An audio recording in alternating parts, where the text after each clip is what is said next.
শিশুরা হাত পা ছড়িয়ে বসবে কোথায়? যে শহরে শিশুরা হাত পা ছড়িয়ে বসতে পারে না, সেটা কোনো শহর না, সেটা একটা অরণ্য।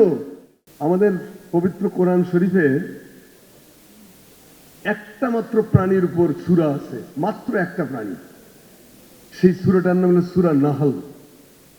নাহল শব্দের অর্থ হলো মৌমাছি, যেটা নিয়ে একটু আগে আমাদের লতিফ ভাই বক্তব্য দিয়ে গেলেন এবং আমাদের জাহাঙ্গীরনগরের ভাই বক্তব্য রেখে গেলেন। মৌমাছি। তো এই যে কোরআনে প্রাণীর প্রতি যে তাগাদা, প্রাণকে ভালোবাসার জন্য যে তাগাদা, সেখানে ইসলাম কি বলে? প্রাণী জগৎকে প্রকৃতি এবং পৃথিবীর সৌন্দর্য হিসেবে বর্ণনা করে কোরআন শরীফ। বলে প্রাণী জগৎ হলো প্রকৃতি এবং পৃথিবীর সৌন্দর্যের আধার। জুলুম করতে না করে। পাখির বাচ্চাটার কথা মনে আছে রসুলের সেই স্মৃতি, যে একটা পাখি তার বাচ্চা নিয়ে যাচ্ছিল এক লোক, এবং মা পাখিটা তার মাথার উপর দিয়ে উড়ে উড়ে আসতেছিল, সে যাচ্ছিল না ছেড়ে। এটা দেখে আমাদের রসুল অস্ত্রসিক্ত হয়েছেন।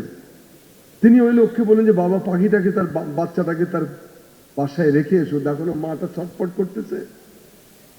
কি পরিমাণ ভালোবাসা এটা! এমনকি তিনি এমন কথা বলেছেন যে একটা প্রাণীর সামনে অন্য কোনো প্রাণীকে জবাইও করো না, হত্যা করো না, এটা নিষ্ঠুরতা। মহামতি গৌতম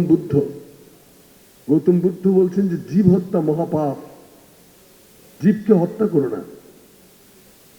এবং তিনি তার যে প্রার্থনা, তার যে মূল বাণী মানব জাতির উদ্দেশ্যে, সেটা হলো সব্বে সত্তা সুখিতা ভন্তে।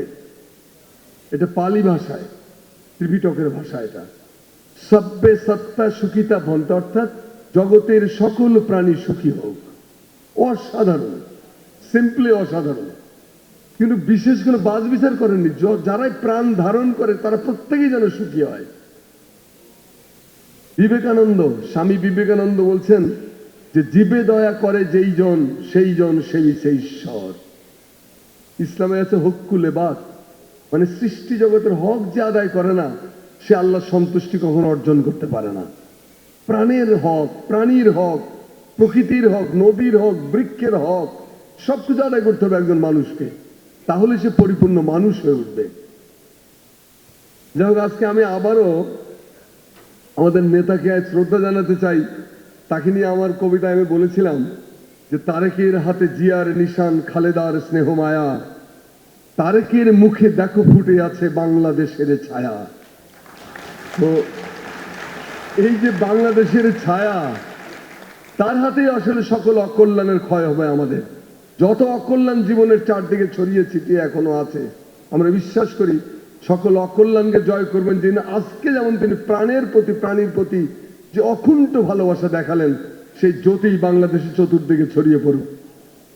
একটা ছোট্ট কুকুর কি পরিমাণ আত্মত্যাগ করেছিল তার প্রভুর জন্য, পৃথিবীর ইতিহাসে নজিরবিহীন। তো শিবুয়া স্টেশনের থেকে উঠে যান, আন্ডারগ্রাউন্ড থেকে উঠে আসলাম, সামনে হলো হাসিকো স্কয়ার। আজকে আদনানকে ধন্যবাদ যে হাসিকোর কাহিনী আমি তাদের ডায়েরিতে দেখলাম। হাসিকোনের ডজন ফিল্ম তৈরি হয়েছে সারা পৃথিবীতে। হাসিকোর ওই স্কোয়ারটাকে এখন বলা হয় প্লেস অফ প্রমিস।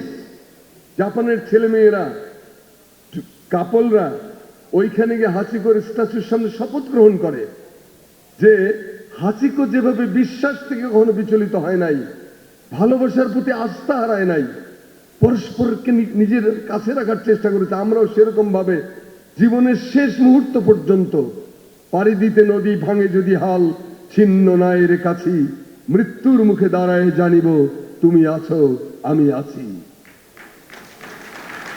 এই চেতনা। তো আজকের এই আয়োজন, আমাদের জীবন তো শুকিয়ে গেছে নানান কারণে। এত কোলাহল, এত কদর্যতা।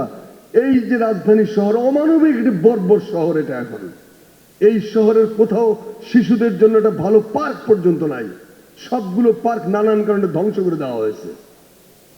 শিশুরা হাত পা ছড়িয়ে বসবে কোথায়? যে শহরে শিশুরা হাত পা ছড়িয়ে বসতে পারে না, সেটা কোনো শহর না, সেটা একটা অরণ্য।